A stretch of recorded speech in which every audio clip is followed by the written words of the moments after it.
C'est le plus beau métier du monde.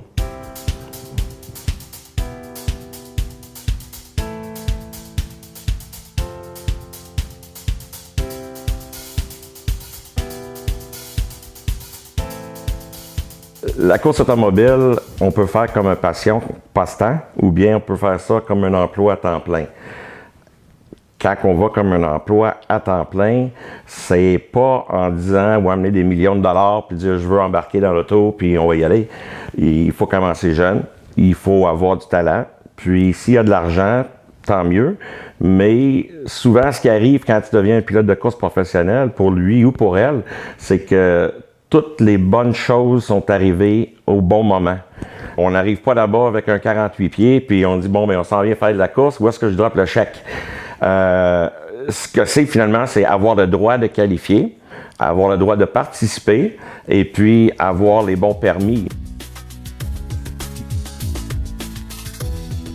Le préparatif, c'est physiquement. Le physique, là où je suis rendu dans ma vie, je suis moins svelte que j'étais, mais tout est là-dedans. Alors, tu sais, quelqu'un demain matin, il me dit, Pierre, seras-tu prêt au mois de mai pour entamer une saison 2? La réponse est oui. Les connaissances, ça ne s'achète pas. Ça vient avec les années, comme n'importe quoi, Le côté pilote, c'est que on commence par connaître toute la mécanique du véhicule.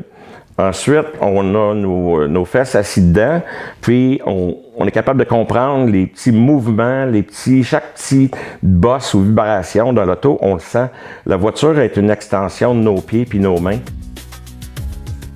L'équipement, c'est très spécial. Premièrement, c'est ignifuge, ça ne peut pas brûler. On a des habits qui ont juste une épaisseur, comme celui-là. Et puis, si jamais il est dans un feu, bien, il y a pour 10 secondes que le feu est directement dessus, puis il ne sera pas affecté du tout. Les pilotes, aujourd'hui, dans les top niveaux, ils ont sur leur volant une souris, un disque dur qui pourrait probablement faire fonctionner une petite compagnie à ce point-là. Comme moi, quand j'ai commencé, l'ordinateur dans une auto, c'était la personne. Il y a 20 ans, conduire une voiture de course, c'était conduire, c'était les émotions. Puis tu savais que tu rentres dans le virage, puis il y a des chances que tu ne sors pas du virage. Tu sais, ça peut arriver, il y a des pilotes qui ont perdu leur vie en faisant ça, mais justement, c'est ça qu'ils aimaient. Le pilote est là pour faire des miracles. Tout le monde sont capables d'aller vite. Mais c'est pas tout le monde qui sont capables d'aller très vite. Je vais prendre mon exemple. La première fois que j'ai piloté aux États-Unis, c'est un circuit en Californie qui s'appelle Laguna Seca. En haut, c'était des montagnes russes. Puis les vitesses maximales, 321, 322 km/h. On va chercher là, le petit peur qu'on a dans nous autres. Quand on l'a un peu, ben ça t'aide à passer à travers. Quand on a trop peur, ben là, ça change d'emploi. J'ai eu plusieurs accidents. J'ai eu 3 accidents très graves.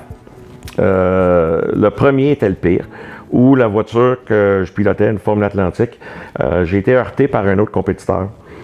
Il n'y a rien que j'aurais pu faire. Je suis devenu un passager en 1 millième de seconde. La voiture est devenue un projectile. J'étais dans les airs, environ 10 pieds dans les airs. Le virage se prenait à environ 240 km/h. Je me souviens d'avoir vu le mur. Puis après ça, la prochaine image que j'avais, je me suis réveillé dans une ambulance. Puis j'étais tout poigné ici, on m'a expliqué qu'est-ce qui s'est passé. J'ai posé la question 24 fois dans l'ambulance. J'ai commencé à avoir des doutes le lendemain de naissance de mon premier fils. Et à partir de ce point-là, j'avais un drapeau dans ma tête qui disait « Ouh, tu as des responsabilités, là. Tu sais, ta conjointe, oui, est capable de vivre sans toi, mais ce petit gars-là, ça y prend un père. » Moi, la course m'a donné, ça a formé mon caractère, rencontré beaucoup d'amis. J'ai pas fait beaucoup d'ennemis, puis c'est une bonne affaire. Puis une passion que j'ai pu continuer après la course en faisant, collectionnant des casques, à les revendre, puis à me garder occupé.